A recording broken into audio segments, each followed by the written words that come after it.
Mister perfect extra gold திருமணமான ஆண்களுக்கு திருப்பு முனையை ஏற்படுத்தும் ஹலாலான இயற்கை வியாகரா. வயதான பலகினமா, சுகர் பலகினமா, இனி கவலை வேண்டாம், உடனே ஆர்டர் செய்யுங்கள்.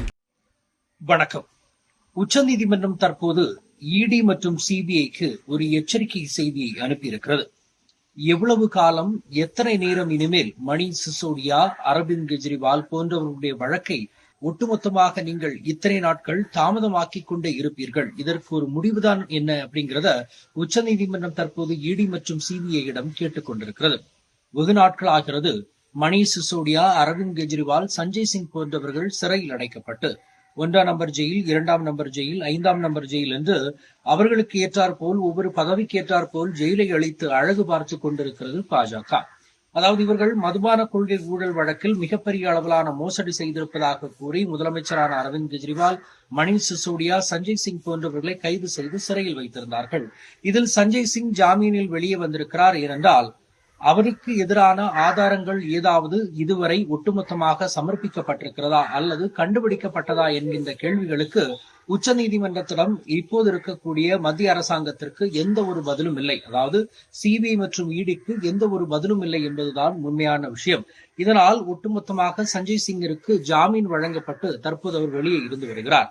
கெஜ்ரிவாலுக்கும் இதேபோன்று தேர்தல் நேரத்தில் ஜாமீன் கிடைத்து தேர்தல் பிரச்சாரம் முடிவடைந்ததற்கு பின்பு மீண்டும் அவர் ஜெயிலுக்கு போனதும் நமக்கு நன்றாக தெரியும். ஒட்டுமொத்தமாக ஆம் ஆத்மி கட்சியினுடைய டெல்லியினுடைய மிகப்பெரிய தலைவர்கள் சிறையில் இருப்பது பாஜகவிற்கு சௌகரியமாக போய்விட்டது. நடந்து முடிந்த லோக்சபா தேர்தலில் டெல்லியில் 7க்கு 7 இடங்களையும் பாஜக கைப்பற்றி ஒட்டுமொத்தமாக ஆம் ஆத்மியை துடைத்தறிந்தது இந்த மதுபான கொள்கை ஊழல் வழக்கின் மூலமாக தான். பல பேர் எதிர்த்திருந்தாலும், நீதிமன்றத்தில் இந்த வழக்கு இருந்தாலும் கூட அவர்கள் குற்றவாளிகள் என்று நிரூபிக்கப்படாமலேயே அவர்கள் பேர் மீது களங்கம், மோசடி, ஊழல் மற்றவைகளை ஒட்டுமொத்தமாக உட்புகுத்தி அவர்கள் போலியானவர்கள், மோசடியாளர்கள் அல்லது ஊழல்வாதிகள் என்ற ஒரு முத்திரையை குத்தி மக்களை ஏமாற்றி பாஜக தற்போது லோக்சபா தேர்தலில் வெற்றியை பெற்றிருக்கிறது. என்னவாக இருந்தாலும் உச்சநீதிமன்றம் கேட்கக்கூடிய இந்த கேள்விகளுக்கு பதில் சொல்லும் அளவிற்கு இவர்கள் இல்லை. என்றால் ஆதாரத்தை இவ்வளவு நாட்களுக்குள்ளாக சமர்ப்பிக்க வேண்டும். மணீஷ் சிசோடியா தரப்பிலிருந்து ஆதாரங்கள் எப்பொழுது, என்னென்ன ஆதாரங்கள் எனக்கு எதிராக இருக்கிறது அப்படிங்கிற கோரிக்கை மனு வைத்திருக்கிறார்கள். அதை பற்றிய கேள்விகள் உச்சநீதிமன்றத்திடம் கேட்கப்பட்டுக் கொண்டிருக்கின்றன. ஆனால் இதுவரை ஆதாரங்களோ, இவர்கள் குற்றவாளிகள் அல்ல, இவர்களுக்கு ஊழல்களில் பங்கிருக்கிறது என்கின்ற எந்த ஒரு விஷயமும் இதுவரை ஆதாரங்களாக இல்லை என்பதை தெள்ள தெளிவாக கூறுகிறார்கள். இதனால் உச்சநீதிமன்றம் மிக கடுமையான எச்சரிக்கையை விடுத்திருக்கிறது. எப்போது இந்த வழக்கை முடிப்பதற்காக நீங்கள் நினைத்துக் கொண்டிருக்கிறீர்கள்? இப்படி இழுத்தடித்து அரசியல் ஆதாயம் தேடுவதற்கான அல்லது ஒரு கட்சிக்கு சாதகமாக இருப்பதை ஒட்டுமொத்தமாக தவிர்க்க வேண்டும் என்றும் உச்சநீதிமன்றம் அதனுடைய தீர்ப்பில் கூறியிருக்கிறது. பொறுத்திருந்து பார்ப்போம். டெல்லி மதுபான கொள்கை ஊழல் வழக்கில் என்ன நடக்கப் போகிறது? மற்றொரு சந்திப்போம். நன்றி, வணக்கம். மை நேம் இஸ் ரெட் சேனலை சப்ஸ்கிரைப் பண்ணிக்கோங்க. அதுக்கப்புறமா பக்கத்துல இருக்கிற ஜாயின் பட்டனை கிளிக் பண்ணீங்கன்னா ஒரு நியூ பேஜ் ஒன்று ஓப்பன் ஆகும். அதுலயும் ஜாயின் பட்டனே கிளிக் பண்ணிக்கோங்க.